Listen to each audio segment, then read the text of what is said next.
ഈ CD-യുടെ pickup coil വരെ ഇതിനകത്താണ് കുത്തുന്നത്. അല്ല, ഞാൻ ഈ യൂട്യൂബ് വീഡിയോ കണ്ടിട്ടാണ് ഇത് അഴിച്ചത്.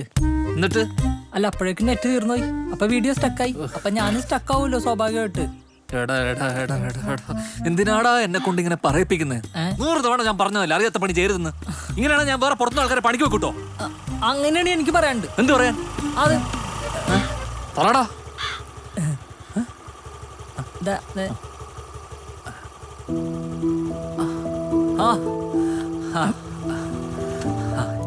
എന്താ ഈ വഴിക്ക്? ഇവിടെയാണല്ലേ? ആ, വെറുതെ ഈ വഴി വന്നപ്പോ ഒന്ന് കണ്ടിട്ട് പോവാന്ന് കരുതി.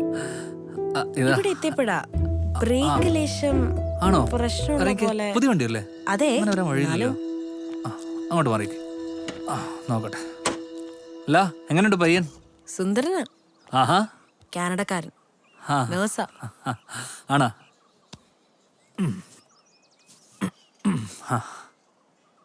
കാനഡ എന്നൊക്കെ പറയുമ്പോ ലൈഫ് സേഫാ. ഒന്നും നോക്കണ്ട. എനിക്ക് ഈ നാട് തന്നെയാ ഇഷ്ടം. വെറുതെ അവിടെ പോയി -डिग्री തണുത്ത് വരയ്ക്കേണ്ട കാര്യമുണ്ടോ? മണ്ടത്തരം പറയല്ലേ. അവർക്ക് പ്രത്യേകിച്ച് ഡിമാൻഡ്സ് ഒന്നുമില്ലല്ലോ. അമ്മച്ചിയെ തനിച്ചാക്കി ഞാൻ അങ്ങ് പോകത്തില്ല. ഒരുപാട് ആഗ്രഹങ്ങളുള്ള ആളൊന്നുമല്ല ഞാൻ. ജീവിച്ചു പോകാനൊക്കെ ഒരു ജോലിയുണ്ട്. ഈ നാട്ടിൽ തന്നെ അധ്വാനിച്ച് കുടുംബം നോക്കുന്ന ഒരാളോടൊപ്പം ജീവിക്കാനാണ് എനിക്കിഷ്ടം. ബ്രേക്ക് പ്രശ്നമൊന്നുമില്ലല്ലോ? ഇല്ല ഇല്ല. അപ്പൊ എനിക്ക് തോന്നിയതായിരിക്കും. കല്യാണക്കാരി ഒന്നുകൂടെ ആലോചിച്ചിട്ട് പോരെ? ആലോചിക്കാം. ഹോസ്പിറ്റലിലേക്കാ? ശരിയെന്നാ. ശരി. ബോസ്, പാരമ്പര്യമായിട്ട് ബുള്ളറ്റ് മാത്രം നോക്കുന്ന ഒരു ബാച്ചിലർ ഫാമിലി ആണല്ലോ നമ്മുടെ. ബോസിന് താല്പര്യം ഉണ്ടെങ്കിൽ ഈ സ്കൂട്ടി ആജീവനാന്തം നോക്കിക്കോട്ടെ. പോയി ചായ വാങ്ങിച്ചിട്ടോടാ. വെറുതെ അല്ലേ ഇയാൾക്ക് പെണ്ണ് കിട്ടാത്ത.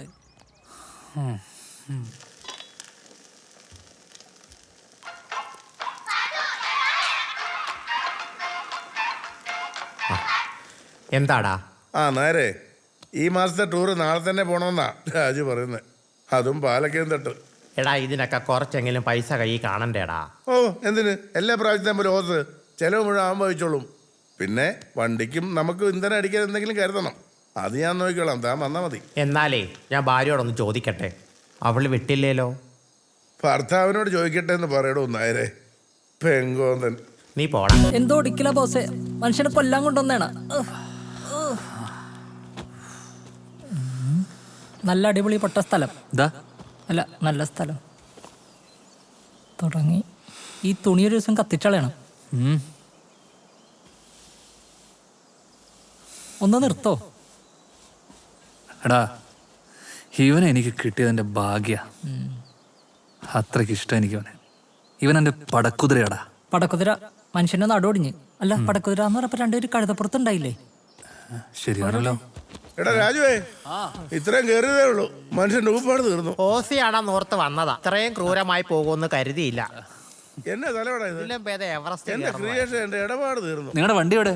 ഇവിടെ താഴെ വെച്ചേക്ക. ഈ കയറ്റത് എങ്ങനെ കയറാനാ? ചത്തടാ. അയ്യോ, അതൊക്കെ ഇവൻ പറക്കല്ലായിരുന്നോ? കണ്ടീഷൻ വണ്ടിയാ അല്ലേ? അടിപൊളി.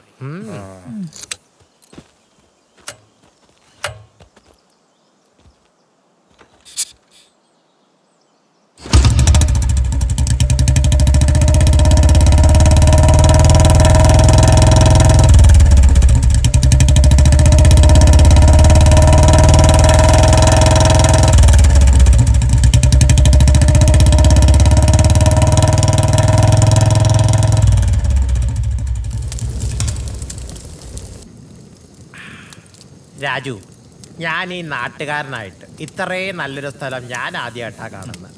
ഇവിടുന്ന് പോകാനേ തോന്നണല്ലോ മനോഹരേട്ടാ. ഇനി തോന്നിയാലും പോകാൻ പറ്റുമെന്ന് തോന്നില്ല. സമയം പാതിരായി. നമുക്കേ അടുത്ത ട്രിപ്പേ ഗുണ്ടൽപേട്ട് പിടിച്ചാലോ? ഗുണ്ടൽപേട്ടോ? ഗുണ്ടൽപേട്ട് എന്നൊക്കെ പറയാനുള്ള ആരൊക്കെ ഉണ്ടോ നിനക്ക്? അവൻ എന്റെ കൂടെ ഉണ്ടെങ്കിൽ ഞാൻ ഇവനോട് എവറസ്റ്റ് വരെ കയറി കിടക്കും. എന്റെ ഈശ്വര, ഈ ലോതിയ പല ബുള്ളറ്റ് ഭ്രാന്തന്മാരെ കണ്ടിട്ടുണ്ട്. എന്റെ രാജ്യം, നിനക്ക് ഇത് എന്തൊരു പാട്ടാണ് ബുള്ളറ്റിനോട്? അതെ,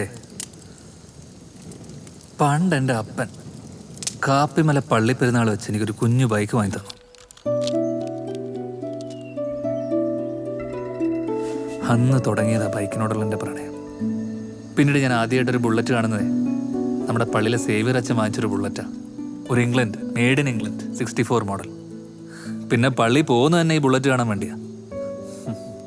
അതിന്റെ ശബ്ദവും എടുപ്പും കരുത്തും ഒരു രാജകീയ ഫീൽ തന്നെയായിരുന്നു. അപ്പോൾ അച്ഛനതിൽ കയറി പോന്ന കാണാൻ. അന്ന് തീരുമാനിച്ച വലുതാവുമ്പോൾ അതുപോലെ ഒരെണ്ണം വാങ്ങണമെന്ന്. പിന്നെ ഇവൻ എൻ്റെ കൈ കിട്ടുമ്പോൾ കത്തിക്കരിഞ്ഞ് കിടക്കുമായിരുന്നു. ഞാനിവന് ജീവൻ കൊടുത്തു. പിന്നീട് എപ്പോഴൊക്കെയോ ഞാനിവനെ സ്നേഹിക്കാൻ തുടങ്ങി. ഇതിൽ കയറിയിരിക്കുമ്പോൾ ഒരു പ്രത്യേക കോൺഫിഡൻസാണ്. ഇതെൻ്റെ മാത്രമല്ല കേട്ടോ, ലക്ഷക്കണക്കിന് ചെറുപ്പക്കാരുടെ വികാരമാണ് ഈ കാണുന്ന ബുള്ളറ്റ്.